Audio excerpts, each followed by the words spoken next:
And I remember the coroner saying, as he started to touch the body, we have a problem.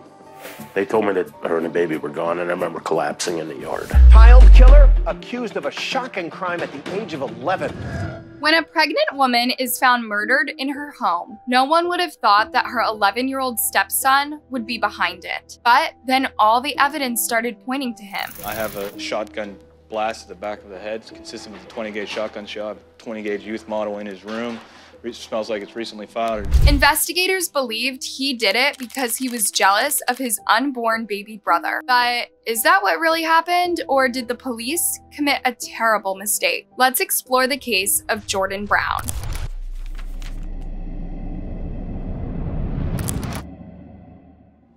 On the morning of February 20th, 2009, the day started like any other for a family in Wampum, Pennsylvania. The dad, Chris Brown, got up to go to work at a local shipping company while his fiancée, Kenzie Hook, slept in. I remember getting up that morning, running a little late for work.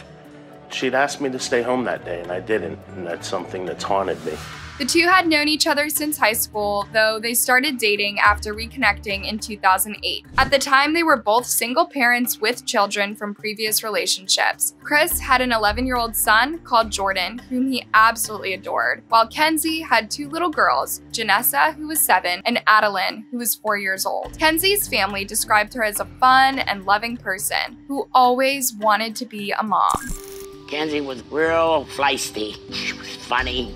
She always had a beautiful smile, liked everybody, and she loved her children. That's all she ever said when you say, what do you want to be when you grow up? I want to be a mom. I want kids. After dating for a short time, Chris and Kenzie decided to move in together into this nice farmhouse that would accommodate their newly blended family. And everyone seemed to be on board with this idea, even Jordan, who for the longest time had been the center of his dad's universe. What was your relationship like with your soon-to-be stepmom? It was strong. She was really nice. I liked her a lot. At the time of this incident, Kenzie was 8 months pregnant with her first child with Chris. They had recently discovered that it was going to be a boy, and they were going to name him Christopher, just like his dad. The entire family was super excited about the new baby and were even making arrangements for when he arrived. She was thrilled. That's what she wanted. I had had a shower. All the clothing was washed, diapers where they were supposed to be, and everything. I was happy. I always wanted a little brother, and that's what it was, a boy, so that's what I was gonna get. But this happiness would be brutally cut short on this fateful morning of February 20th. After Chris left for work, Jordan and his stepsister Janessa also got ready for school. Went downstairs, got my clothes, went in the bathroom, got dressed, and we just sat on the couch in the living room waiting. And then Kenzie told us to go because the bus is coming and we're gonna be late. So we hurry up, went out the back door and ran down the driveway. Jordan and Janessa left the house around 8:15 a.m., leaving Kenzie and her 4-year-old daughter alone in the house. At around 9 a.m., some tree trimmers came over to do some work around the house. Then one of them noticed a little girl standing by the door crying. When he approached her to see what was wrong, the girl told him, "My mommy is dead." The police were immediately called to the scene and they found Kenzie lying unresponsive in her bed with blood all over.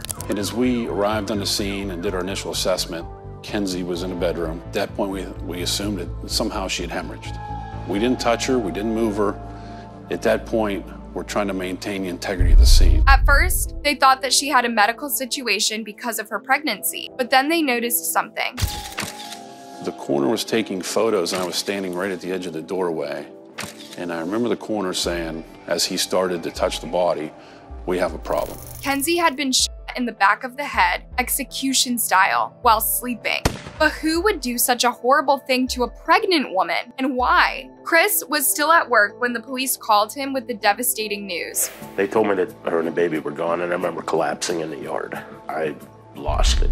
But this was a murder investigation, and police wanted to know everything that happened that morning before Kenzie was found. You're voluntarily giving us a statement. Yes. You're not under arrest or for you. Okay. Gave her a kiss, told her I loved her. She kissed me back and I left. They even swabbed his hands for gunpowder residue that would tell if he had fired a gun recently. But his hands came out clean and his alibi at work checked out, so he was cleared as a suspect. Next, the officers went to Mohawk Elementary School and talked to Jordan and Janessa, asking if they had noticed anything unusual that morning. But both children said they hadn't. There were 2 troopers at the time. They know they were troopers, and they asked me the same thing you just did, like if anything unusual happened, and I just told them that, you know, it was just a normal morning. However, Jordan did mention something, that as he and Janessa were leaving for school that morning, he noticed a black truck near the garage that he did not recognize. I didn't think anything of it, you know, it was just a truck. I thought, you know, it was just some guy there, you know, doing work or something.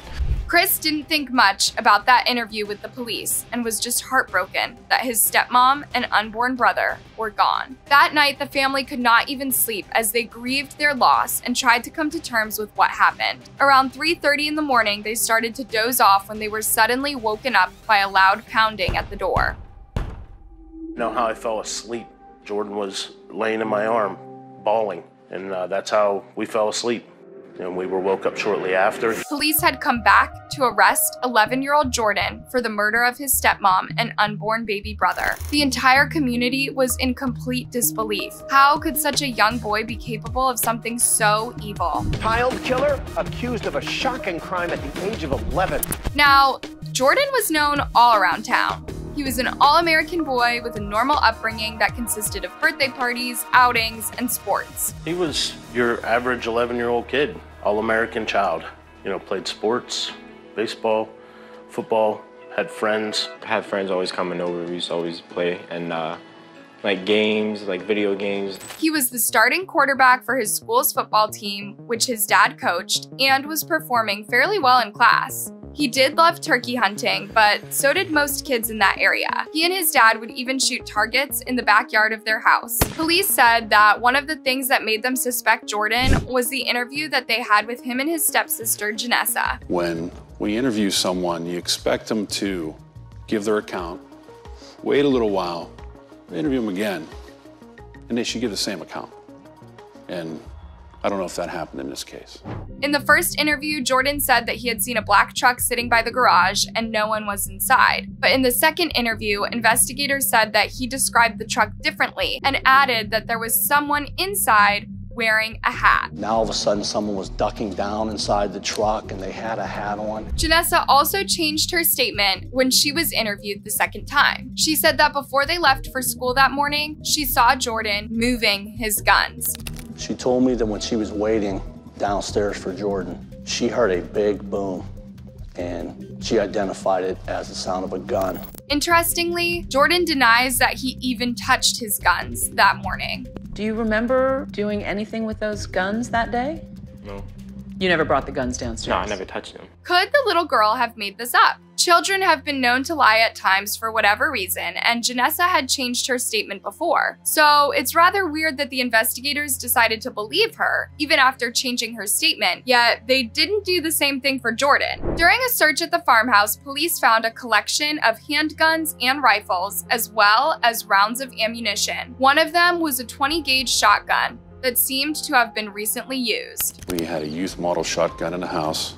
It smelled like it had recently been fired. The shotgun turned out to be the same one that Jordan got from his dad for Christmas. The police also found a shotgun shell casing on the family driveway. That shell was found adjacent to the driveway in a late February in pristine condition. During his second interview with the police, Jordan had mentioned throwing some lint out of his pocket as he was walking to the school bus. But now investigators were convinced that he was actually throwing the bullet casing after killing his stepmom. They believed that the reason Jordan killed Kenzie was because he didn't want to share his father's attention with his new baby brother. Kenzie also believed the same thing. He just seemed like he was a troubled kid. He just seemed like he wasn't like a real happy kid.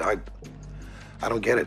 But Jordan's dad, Chris, did not believe any of these accusations against his son. He was convinced that Jordan was innocent and was horrified to see him in a jail cell. The smallest jumpsuit they had, they put on him, and it was just rolled up and rolled up and rolled up. And I remember just big balls and cuffs around his Like a Halloween costume. Oh, yeah. Chris tried to get the police to look at other suspects, including Kenzie's ex-boyfriend Adam Harvey, who had recently found out that one of Kenzie's daughters was not his. The man had apparently sent some threatening messages to Kenzie and her family, causing them to take a protective order against him. Also, the guy happened to own a black truck. That's just too much of a coincidence if you ask me. But when investigators talked to Adam, they quickly ruled him out as a suspect since his truck looked like it hadn't been driven for a while. Adam's hands also tested negative for gunshot residues as he claimed that he didn't know where Kenzie lived. This left Jordan as the only suspect in the case. And although he continued to maintain that he was innocent, the prosecution was sure that he did it and sought to have him tried as an adult. Of a shotgun blast at the back of the head, consistent with a 20-gauge shotgun shot, 20-gauge youth model in his room.